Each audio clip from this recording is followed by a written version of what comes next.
I'm very curious about your routine, because as I've read different pieces about you, there's the 2:30 in the morning, maybe it's 3:30 in the morning, there's the workout.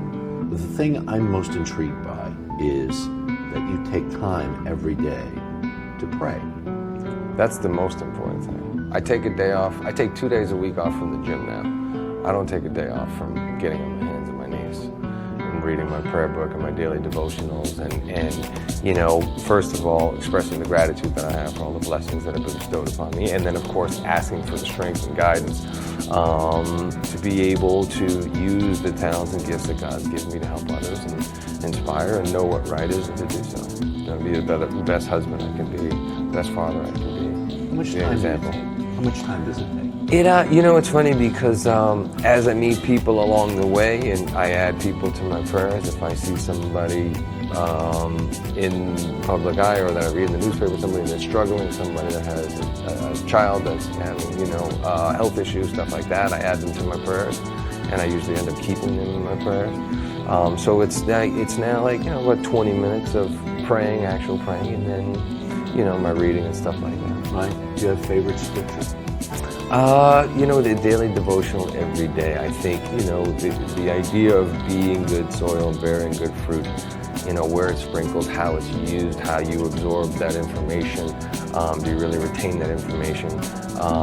Yeah, those are the more powerful things. How does it inform your day? It just puts things in perspective, you know. I mean, I remind myself every day how fortunate I am, and how blessed I am, and how so many people are not. And to be able to just kind of, you know, remind myself what I should be doing, how I should be doing it, you know, to be a positive, productive member of the community and the church. It's what's keeping me going. I think if I've been put in this position for a reason, it's not to forget about where I came from. You know, I have to utilize these talents and gifts that have been given to me to help others, to inspire others. So that's a challenge, because if you're given all these things and you don't do the right thing with them, it's not going to be good.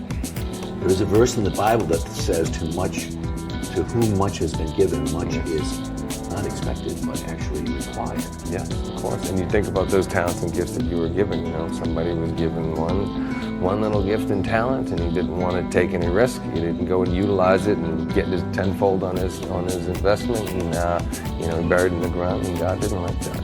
He's not impressed. No, not at all. It's amazing to me to be in the business you're in, and for us to be sitting here having this conversation. Does anybody ever ask you about it? Does anybody ever say, any of your colleagues say, what do you get out of it? Or does anybody ever say, oh, I read about you doing all this stuff? Yeah. Look, I will not hide the fact that I love the Lord. You know, I want to be committed to serving the Lord, but I also don't jam it down anybody's throat. But it's better to never have known God than to, you know, deny God. I mean, that's not a good look. You know, that's not a good look. So that being said, you know, there are people that I'm close to that I will send devotionals to and try to encourage them. You know, it's like when people dealing with loss, and you know, it seems like now, as I'm 48 years old, dealing with a lot more loss now than I ever had. It seems like every other day I'm losing somebody that I know, that I'm close to.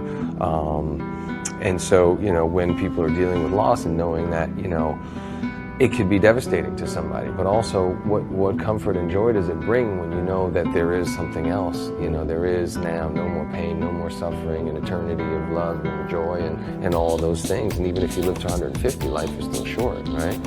So I don't know, it gives me comfort. Does it make you a better parent?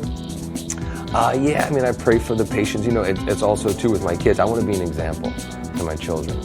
They're getting a faith-based education, but I don't force them to go to church with me. But they know that it's not even an option for me to not go to Mass or to not take my time to pray and to do those things. And hopefully they'll say, wow, well, that works for Dad. And maybe they'll get a little bit more curious and they'll slowly start to gravitate towards that. Right. But I got to be an example, you know, with my work ethic, with my commitment to my faith, my commitment